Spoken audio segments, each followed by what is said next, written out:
Observa este video y dime si crees que lo que afirma el activista conservador Andrew Wilson es verdad o no. En el video se aborda la propaganda de la izquierda moderna sobre lo bien que supuestamente se siente y se vive siendo una madre soltera, en este caso promovida por la actriz Charlize Theron, a quien seguro recordarás por haber participado en la película Prometeo de 2012. Esta actriz afirmó en un programa reciente que ser madre soltera es lo mejor que le pudo pasar en la vida y que no le importa lo que ocurra con sus hijos. Y en efecto parece ser así, porque uno de sus hijos ahora se identifica como trans. Mira el video y dime si crees que realmente no le importan sus hijos, y cuéntame qué opinas de lo que dice esta mujer en defensa de la actriz. The latest episode of Call Her Daddy features a lengthy interview with Oscar-winning actress Charlize Theron, entitled I Don't Need a Man, and in it, Miss Theron explains how she reacts to people criticizing her for being a single mum. I want to just look at them and just be like, do you know how fucking great it is to live exactly how I want to live, to experience motherhood exactly how I wanted to experience it? And I know the next thing they say is like, well, that's not fair on your kids. Can I tell you something? That will be their story to tell. I can't tell you. I can only tell you that this is the best way that I know how to be a mother to them. Es relevante mencionar que esta actriz tiene hijos adoptivos. And maybe they'll grow up and tell their story, and I will respect that. Well, she also wanted audiences to know how liberating it is for her children not to have a father.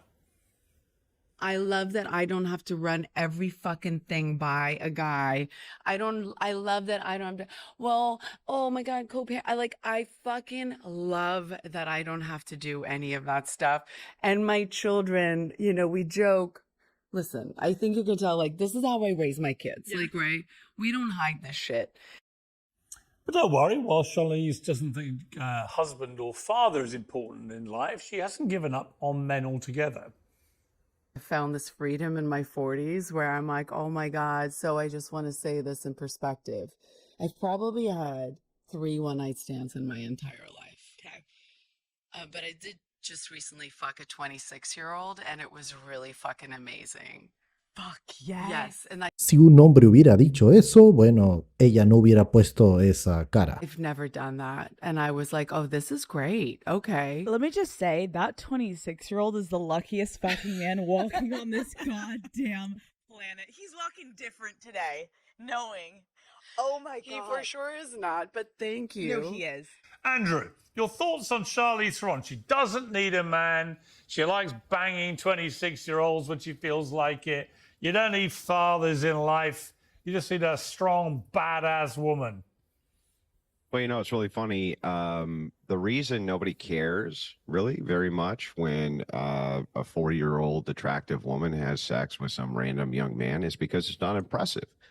It's impressive when men can bang young women because most men can't bang young women, but most older women can bang young men. So it's just not an impressive accomplishment. Of course, these are the same women who will screech because, Leonardo DiCaprio decides that he wants to change up, at 25 years old, any of the broads he has hanging around. But this is not an impressive accomplishment. All a woman needs to do to get laid is go somewhere where there's men and offer it up. It's not the case for men. So it's an unimpressive accomplishment on its face. As to the rest of what she's saying, this is just normal tripe, right? Her kids are the ones who are going to get punished. They're always the ones who get punished. We can look at the data for outcomes on children who are raised in single mother homes. It's not good. It's not good for their mental health. It's not. And by the way, the rates of abuse from having strange men around skyrocket. Terrible idea. And it's exactly the wrong kind of propaganda to be pushing. Se tiró el discursito de la actriz en tan solo unos segundos. All right, Taylor Lorenz, isn't it just a factual reality of life that women are predominantly happier with a man by their side and children are predominantly better off in life with a present father? I think, listen, children are better off in life when they have a loving household, and not all of those households have fathers. I mean, there are lesbian parents. Para variar, le metió ideología de género. There are, different types of arrangements. I think it's important for kids to have different figures in their life who they can look up to. I think it's really important to expose kids to all different types of figures, but that doesn't have to be, like a man, a cisgender man that's standing around all the time. There's plenty of terrible fathers out there too. So, I think it's great that the child is growing up in a loving household, and hopefully, she'll expose the child to lots of different types Yeah, but of. can you acknowledge that we have now been studying this phenomenon of single motherhood for years and years and years, and that the outcomes for children of single mothers tend to be terrible in comparison to the outcomes of children without them? Can you just acknowledge that that is true? So I think what you're talking about are studies. I'm asking a question. Don't run from the question. Yes or no? I want you to acknowledge with a yes or no, then a qualifier. Yes or no? Isn't it true that outcomes for children when they're raised by single mothers tend to be worse than those with a mother and a father in the house? Yes or no? Then give me your answer. So I'd love to respond if you stop talking over me.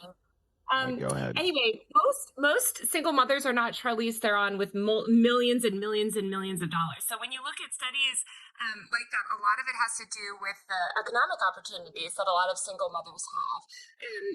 Women make less than men as a whole. They're subject to more sexism and discrimination. So it can often be more challenging for them to raise a child alone. So the answer is yes? No, the answer is Charlie. It sounds like you just said that the answer is yes. The answer, according to you just now, is yes. En efecto, pienso lo mismo. Indirectamente dijo que sí. No, any single And then you just parent, make excuses for it. You're like, yes, Taylor, but this is because not women going are on right oppressed. now. This is so weird. You're like shouting Taylor, at me. can I jump in here, Do you Piers? know what it Yeah, is? okay, let's bring, hang on, time out. Let's bring in Jedediah. Taylor, this is not rocket science. First of all, you lost me at cis male. You just meet a guy, just a man, right? We don't need all these terms, these nonsensical, ridiculous terms that, modern leftists have come up with. It's just a man. Children do better when there is a mom and there is a dad. And the reason is that men and women are completely different. They bring very different things to the table. And children need the role model of a mom and a dad, not just people around. Sure, you can have aunts, you can have uncles, you can have friends, but we're talking about the two individuals that are raising a children. And let me just ask you this question. Wait, I'm not done yet. You complained that Andrew interrupted you, and now you just interrupted me. I'm not done yet. Charlize Theron, you're right. She is rich. She has a ton of money. But what example do you think she's sending to young women everywhere that this is somehow empowering, that you should strive? By the way, you should strive to be the single mom because you don't have to deal with a guy. You don't have to answer to a man. Oh, isn't that so wonderful? And guess who'll pay the price? My kid. She even says, my kids can tell their story.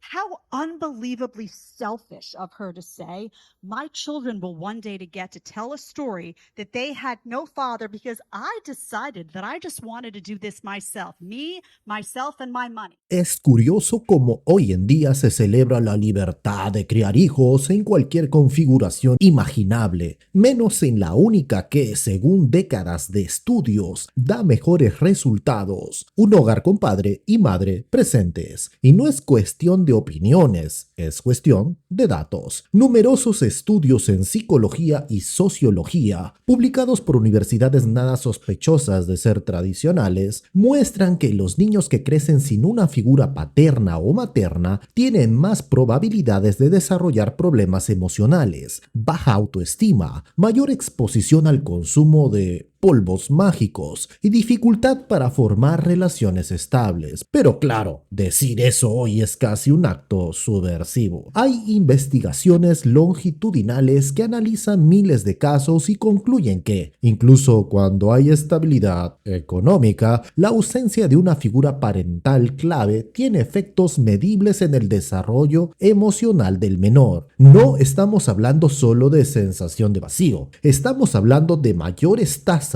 de ansiedad, depresión y trastornos conductuales.